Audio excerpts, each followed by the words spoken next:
Hello, I'm Sarah Ruffi, and I am the Woman Warrior Lawyer. And today I'm talking to Maddie Brown, who loves to smash the numbers. So, Maddie, could you introduce yourself and tell us where you're from and what you do briefly? Well, my name is Maddie Brown, and I am a CPA by trade and a therapist by practice. I've been told that what I do is provide emotional support for the business owner. And my tool that we use is accounting records because I'm a CPA. And we talk about accounting and we talk about money and we talk about how to be in business and choices that you're making.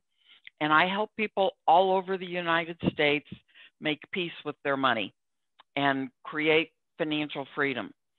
Wasn't always that way. You can see by the gray hair. I passed the CPA exam in 1981. So I have been involved in small businesses ever since I can remember from the beginning of my career. I've worked with local firms and I've worked for the government. I was going to say part of your career path included those dreaded three letters, IRS. Well, technically it was the Iowa Department of Revenue, but okay. Most people don't distinguish between state and federal. It's all IRS. And the first 12 years that I worked at the Department of Revenue, I was a training and sales promotional kind of person. I worked with people on how to be in compliance. And then I got transferred because of budget cuts. I got transferred to where I was doing criminal prosecutions, writing up cases for tax fraud and tax evasion. And I hated it. I was so miserable. It was wretched. But I only had 10 more years until I could go on early retirement. And only 10 more years. And I said that until I turned 50. And when I turned 50, I went nuts. I went over the edge and I quit my government job against everybody's intentions and ideas.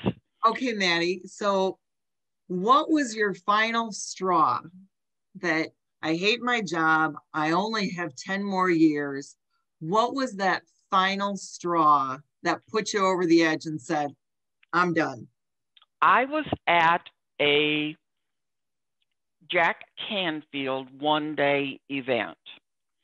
And I was there with a friend of mine. We worked together and we drove to Chicago to go to this event. And I realized that I didn't even want to tell people what I did for a living. When you are introducing yourself, hello, I'm Maddie Brown. I do tax fraud and tax evasion cases. Wouldn't you like to have a nice conversation with me? Yay! No. No, the look on their faces when you said that, it was like, and I realized how desperately unhappy I was. And I knew that I needed to change it because it's not how I believed I should live my life. And I did some coaching programs and I did some interesting things. And by September of 2010, I had purchased a small accounting practice in a town nearby. And it was a 70-year-old woman who was retiring. And I bought her business. And I have been self-employed, gleefully self-employed since 2010. So you've decided, I don't want to go to drudgery work where I count the days until I can retire. Is it fair to say that you gleefully go to work? So I'm guessing you get up in the morning and with an entirely different perspective about going to work and your job than when you worked for the government. Absolutely. I can when I was in the coaching program in 2009, they had you develop affirmations, okay? And I'm a firm believer. What happened was the affirmation that I created at that point in time was that I love what I do and it makes a difference in people's lives. And in 2009, I was saying that to myself on a regular basis throughout the day, and it was not true. I was miserable, I was wretched, and I just every time replaced that thought with I love what I do and it makes a difference in people's work, in people's lives. And it wasn't true. I didn't believe it. And what I did was take the next step that I could see that would change my life. And it took a year, but I found the practice for sale. I negotiated the unlikely scenario that I basically put no money down and didn't have a payment until May 1st, which was ludicrous. Okay, I bought it in October. I was going to say, when did you buy it? So you got I bought it in October, so I had all the tax season to save up. I made annual payments, and my payments were due May 1st. And I did buy the real estate at the same time. And so she took a giant leap of faith, and I took a giant leap of faith, and I have never been happier in my life than I am now. And what does your husband think of you going out on your own? Is he happy that you're happy too? I have been married for 42 years. And he has seen me through good and bad. And we are best friends. And I am very blessed to have someone who is so supportive and so encouraging, and he doesn't allow me to do things because I don't ask permission. Okay. But when I say I'm going to do something, he tends to say, okay, let's see what happens next. What was his reaction when you said, honey, I'm leaving the government and I'm buying an accounting practice? Well, he's been listening to me for 30 years saying that I was going to retire when I turned 55 and I was going to start my own accounting practice. So he'd been hearing that from me for 30 years.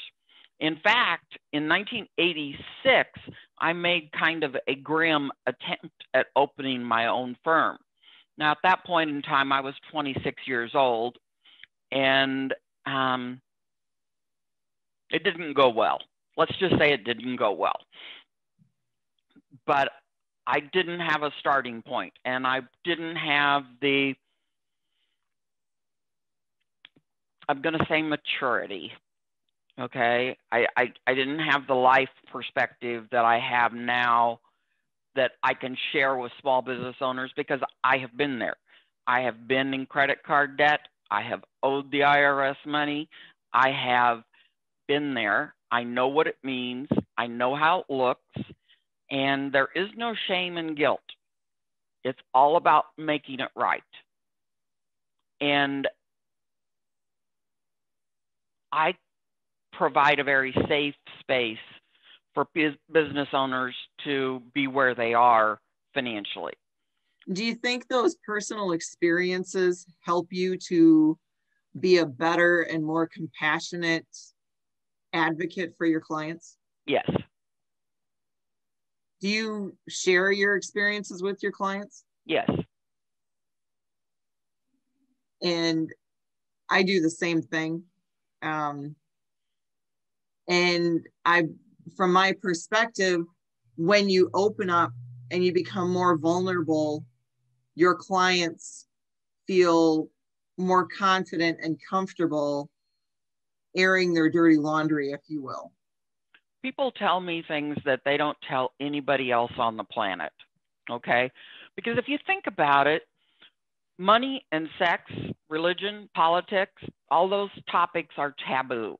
You don't really discuss, you don't open up your checkbook and go through piece by piece where you spent the money in the last year with anyone. Most husbands and wives don't even discuss it with any great detail. And I'm guilty of that. My husband doesn't care anything about it. He just wants to know that the debit card works when he takes it out of his billfold. This is his primary concern, and so it is perspective, you know, and you don't get to be 60 years old without living a few lives in the middle. And it hasn't always been as pretty as I would like it to be, but I'm very blessed now. And I will say lucky, but I really don't believe in luck. I think I'm right where I'm supposed to be doing what I'm supposed to be doing. I believe in divine intervention, and we all are here for a reason. So you commented that you don't get to be 60 years old without living a few lives in between. And they aren't always great lives, because if they were, you wouldn't appreciate where you're at. Absolutely. So can you think of a tragedy or a setback that actually forced you to take a giant leap forward to ultimately get you where you are today? Well, it's interesting because in 1985, I was a CPA in a small firm in Oklahoma, and they hired a young man and promoted him to partner. And he had less experience than I did, but he liked to play golf with Bill. And I'm guessing you didn't. I did not. And we came to an agreement about how I was going to leave that firm after I explained to them that that was a discriminatory practice and it wasn't just because he played golf. And I tried to open my own firm, and I was very depressed. I was very suicidal. I was a crazy person. And I got introduced to a therapist, and her name is Vinaya Wall. And she rocked my world. And I'm assuming in a good way. In a good way. And that's when I first heard of Jack Canfield. And I realized how much power and creativity I had. And she changed my life. And I would not be here today if it hadn't been for meeting her. And we were just two people in Northwest Oklahoma, okay? I mean, it wasn't anything big and huge and fiery, but it changed how I looked at everything in my life. So you said she introduced you to Jack Canfield. Yes. Was it Jack's teachings that changed your perspective, or how was it that you made that shift in perspective to change your life?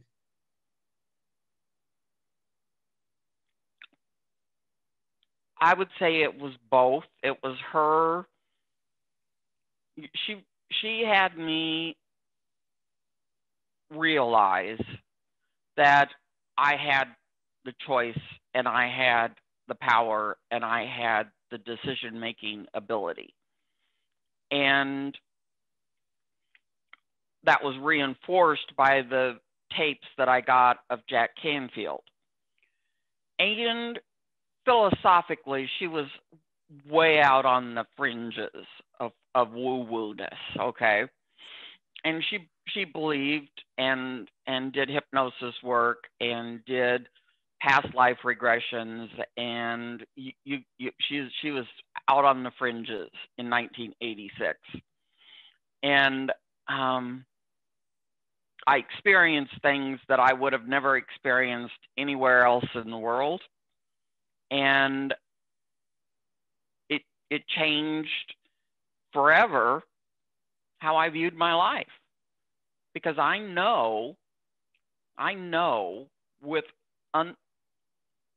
that it's up to me, and I'm 100% responsible for what has happened in my life. And that right now has been damn good. Okay.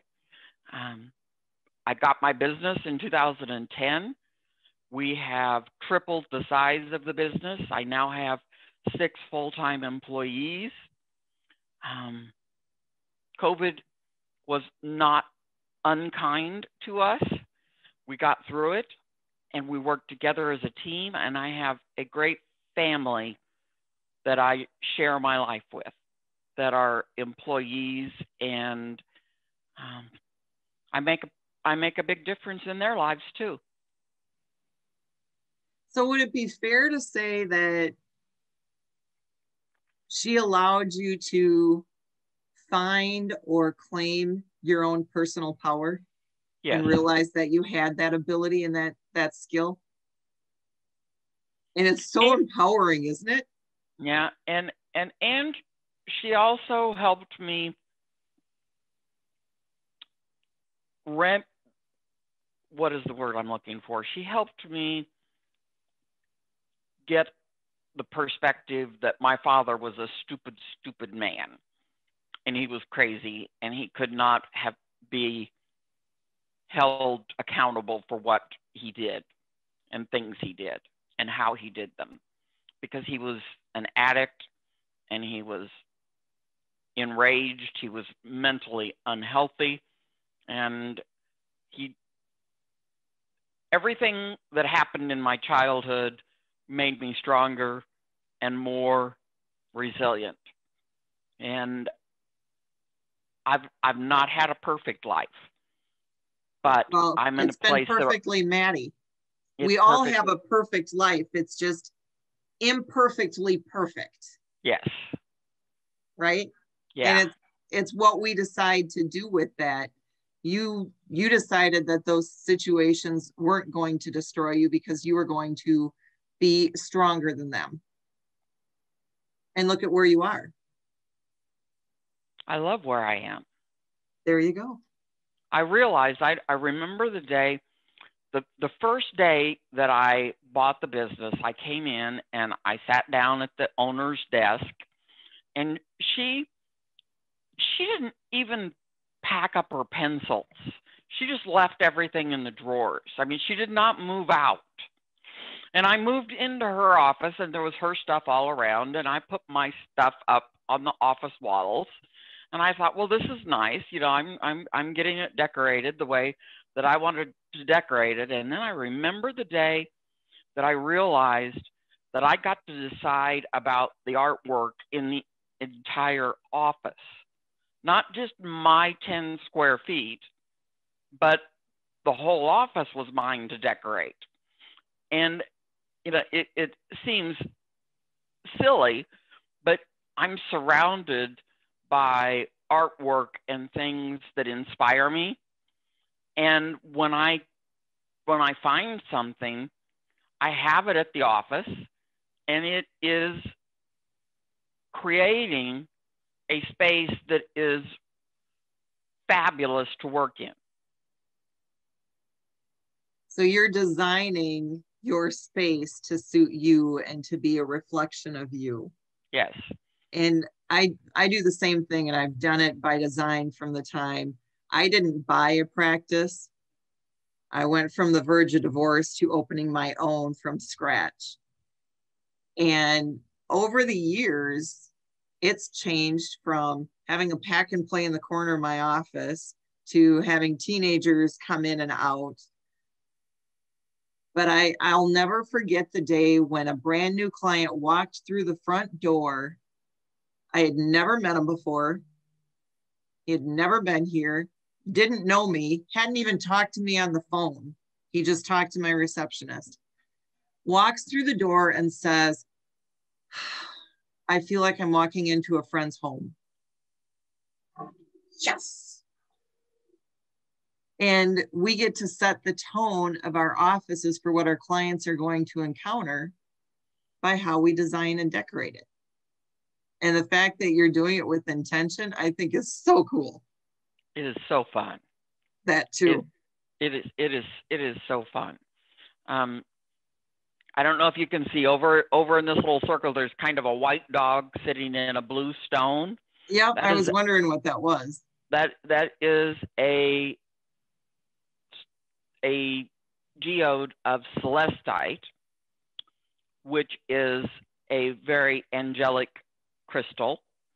I had one client come into my office and he walked around and he looked and he says, can I bring my daughter here? She really likes rocks and I think she'd like to see these. And so his daughter came for a tour of the rock gallery because there are crystals everywhere. That's awesome. And crystals have a lot of power. I believe so. So, did you always want to be an accountant? No. What were you going to be when you were little? Well, I grew up on the thoroughbred racetrack, and my father was a jockey, and so I always had horses, and I always had dogs, and I always had animals, and I thought for a long time I'd be a vet. And when it came time to go to college, it was clear that vet school was not in the cards. And I got a full ride scholarship to a state college, and I decided I would be a Spanish teacher. And that went about 6 months, and then I decided that there wasn't enough money in teaching and that business and accounting would be a better financial decision. And so I got to be an accountant. The sad part is most people get to be accountants because they're shy and introverted and they don't want to communicate with their clients. They don't want to communicate with other people. They just want to crunch numbers. And accounting at its core is communication. It tells a story. It writes a story about you and your choices and what's important to you. Not everyone would buy that piece of celestite sitting over there, okay? It tells a story about who you are and how you value things and what's important to you. And that's part of my accounting because that stone is in my accounting, okay? And so accountants are creative. So they should be creative. They should be supportive, and they should help you see how to be yourself in your business and be profitable and pay yourself and learn to have the life you want on your terms, both financially, spiritually, and physically. It's very, very true. So, do you think you're living your purpose? Yes. When did you figure out what your purpose was?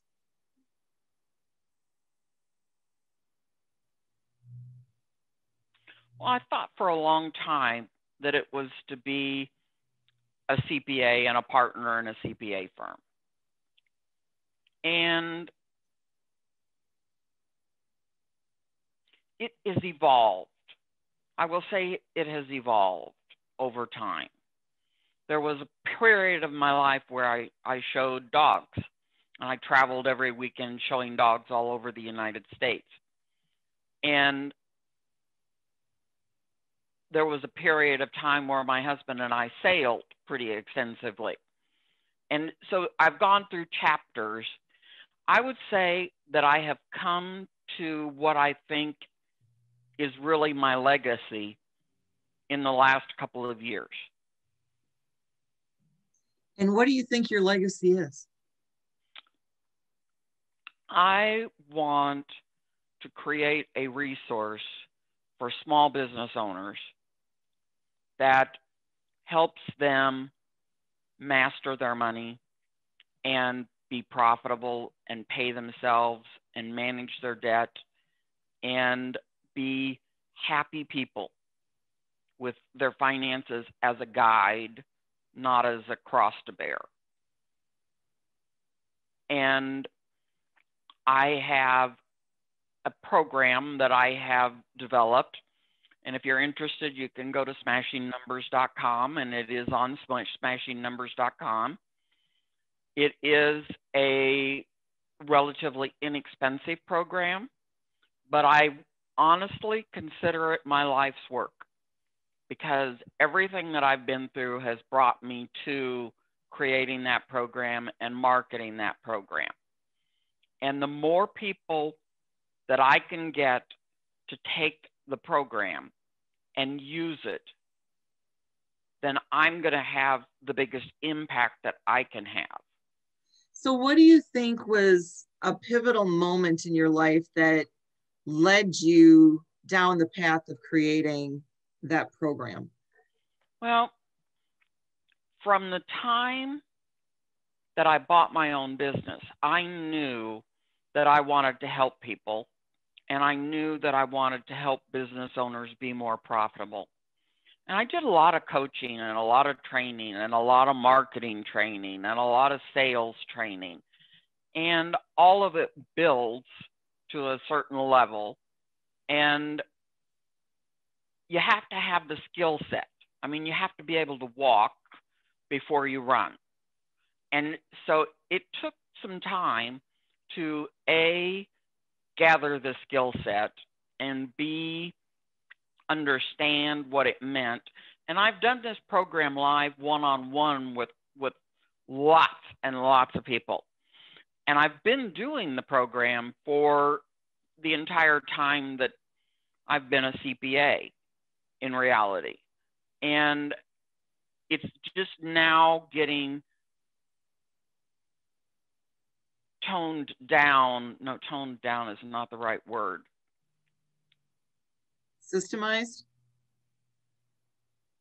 I want to say collapsed, and that's not the right word. It's all getting concentrated into, short sound bites that anybody can learn from and follow. And so it's being condensed into something that is palatable. Well, or something that they can kind of go through on their own rather than having you guide them through it. Would that be a fair assessment?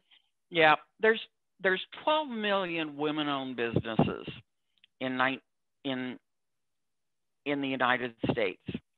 Of that 12 million businesses, 88% of them earn less than $100,000 a year. And of that 88%, 50% of them make less than $50,000. So out of those 12 million women-owned businesses, do they include like the stay-at-home moms who decide to have Pampered Chef or whatever? Right. Okay. And my heartfelt desire is to bring an understanding of money to all of those business owners so that they can make conscious decisions about where they want to go with their life and what their life needs to look like. Okay. I think that's awesome. You had mentioned Jack Canfield earlier, and I met you through Jack Canfield. Yes. So what made you to decide to become certified to teach the success principles? In 1985, I discovered him. I learned from him on his cassette tapes. And then in 2009, we went to the one-day event, and I read his book, The Success Principles, and it encapsulated everything that I believed. And it was like, this is what I believe. This is the story of what I think makes the world go round. And I am a rabid fan of Jack Canfield. And I knew that I wanted to do his Train the Trainer program in 2009 when he was just starting it. And over the course of the last 10 years, I did get certification in 2018. And I want to be supportive of his expansion of the coaches and the teachers that he has trained and developed so that they can have the impact that they need to have in the world. And so I want to be as big a supporter of his work and his goals that I can be. Do you find yourself, I know you had mentioned earlier when we were talking about taking 100% responsibility for your life. And of course, that's principle number one. And that is the groundwork. That is ground zero, that everything else builds from. You take 100% responsibility for everything that happens in your life, because we have the ability to decide how we're going to respond to that event. Exactly. Do you find yourself using principles, the success principles, when you're working with your clients and helping them incorporate them into their businesses, whether they know that they're success principles or not? Yes. And which ones? Sorry. It is who I am. And so when we sign on a new client, I typically mail them a copy of the book, The Success Principles. Oh, okay. And a lot of the program that I talked about can be directly correlated to success principles in formulation. And that aspect of the program is integral to why it works the way it works. Okay. So it's like taking the success principles and making them into accounting principles. So if I were to venture a guess, the first thing you talk about is taking 100% responsibility for their business and everything that happens in it. Yes. Probably setting goals and a vision of what you want it to look like. Yes. Cleaning up your messes and incompletes. Yes. And coming up with some power statements and visualization and affirmations to go along with them. Yes. How many did I miss? The other one that comes up that I have to work with people sometimes is on blaming and complaining. But that goes along with the 100% responsibility. Yeah, there tends to be a lot, and I think the most, they're all important, but if you have a vision for where you're going and you're clear on what the outcome looks like, your results exponentially become more livable and more practical and more realistic. And so that vision of what you want in your life and you want in your business, and I don't believe you can separate the two. I don't believe that. And I agree with you. And it's compartmentalization doesn't serve you in general. So the other thing that I think is really important is having mentors and coaches and people that you work with, because you don't do anything alone in this world. And you're an attorney, you're a great attorney. I wouldn't expect you to be great at QuickBooks. Yeah, I'm not. I won't even claim to be.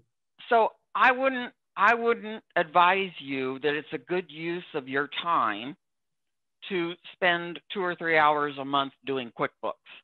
Okay? Yet that is something that you needs support team. And every business needs a support team. Every business. I agree. And one of those support people needs to be in the financial arena. I talk about every business needing their ABCs or their three-legged bar stool. Being from Wisconsin, three-legged bar stool means a whole lot more than maybe other parts of the country. Anyway, you need a good accountant, a good banker, and a good counselor, which is another word for an attorney or lawyer. Because once you have those three on your team, they can cover all of your blind spots and help you get to where you want to go. And it always works better when those three know, like, and respect each other and can work together, because then you truly have a cohesive, strong team in your corner to help you along. I agree. So earlier you had mentioned the pandemic and that I think your word was, it wasn't unkind to you. What's one thing that you learned during the lockdowns that took place last year? Oh, there's Actually, so many. I should say, did you get locked down? I know we were locked down. There are so many things. We went in a week to working virtually from home. And it was much easier than most CPA firms because most of our clients are virtual. Most of our clients are people that we meet with, like you and I are meeting with now. And so it wasn't a big stretch to get everybody at home because they're used to using a virtual server. They're used to using, but it's still surprising that it went as well as it did, you know? You're fortunate. And I know a lot of CPA firms that really struggled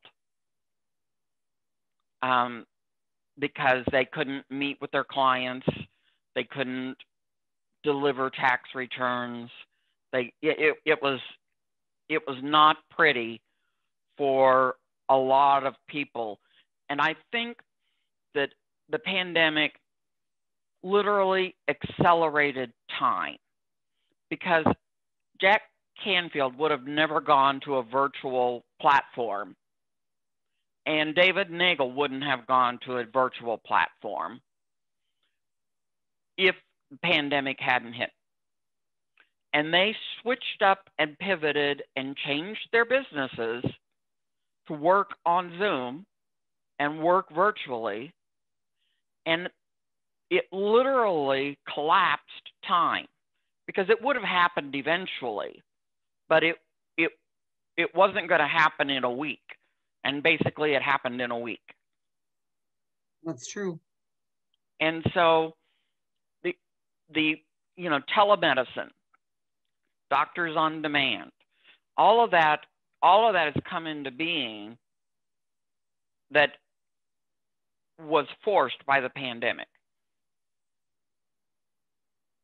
That is very true. So, it's one of those where it was an event and it can build you up or you can allow it to destroy you. It's however resilient you want to be and creative. Yes.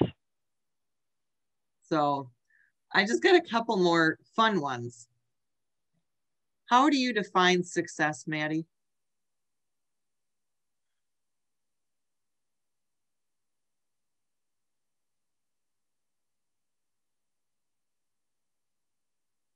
I love what I do, and it makes a difference in people's lives. Oh, wait. That sounds vaguely like your affirmation that you used to say. I think that's just awesome. And so now loving what you do, and it sounds like you and your husband have done a wide variety of things and traveling and experiences. What's the best vacation you've ever taken so far? The best vacation I've ever taken, we had a chapter of our lives where we had Tennessee walking horses. And we trail rode those horses all over the country. And we went to the Bighorn Mountains in Wyoming in our trailer with our horses, and we rode with a single guide in the Bighorn Mountains of Wyoming. And it was beyond spectacular. It was so cool. And it wasn't a trail ride where we were nose to tail on two deadbeat little horses. They were our horses. It was a single, the owner of the campground that we were staying took us out every morning at 7 o'clock, and we rode for 4 or 5 hours in places that he knew that other people had never been. So pretty much off the beaten path. Oh, yes. That is super cool. It was. And now, what would your dream vacation be if you could top that trip? I want to go to Alaska for a month. When are you going to make that happen? Right now, it's on the calendar for 2022. And what are you going to do in Alaska for that month, Maddie? Well,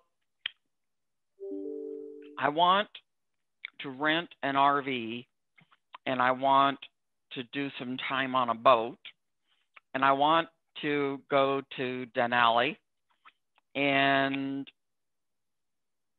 I want to spend the time with my husband. That is super cool. So I certainly appreciate your time today, Maddie. And I remember when we were at Train the Trainer and you were up on stage doing your presentation and the smoke alarm went off or the fire alarm went off and we had to leave. And we had to come back in, and you picked up where you left off literally without skipping a beat.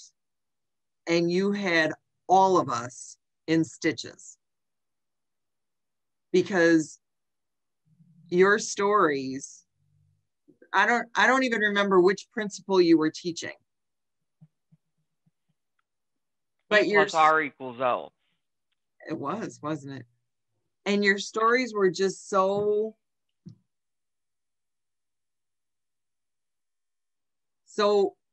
every day. But just like any good comedian, every day can be a hoot. Yes. And I love the fact that I got to learn a lot more about you today than I did during the 2 weeks that we were at Train the Trainer. So thank you for taking the time. And I think the experiences that you've shared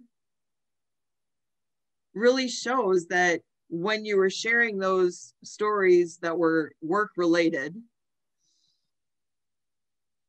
that's how you live your life. And you truly are an inspiration that your clients are very fortunate to have an accountant who has more than the approach of just give me your stuff and don't look at me, don't talk to me, just let me do your books. To have someone who truly cares about them and about their relationship with their business, with their finances, and with their life in general. So thank you for sharing some of that with us and for smashing the numbers for your clients all over. I appreciate the opportunity to be here. I never know what's going to come up in these interviews, so it's always interesting. Well, thank you for playing with me. And being open to the experience, because I have never been accused of being a traditional lawyer. And I am bound and determined that this podcast isn't going to be traditional either. Good for you. It's all about helping people share their stories and their experiences, because life is life. And when I said that your childhood, even though it was difficult, it was perfect for you because it led to who you are. So all of our lives are imperfectly perfect for us, because they give us the tools and the strength that we need to decide what we want to do and take us where we want to go. So thank you, Sarah.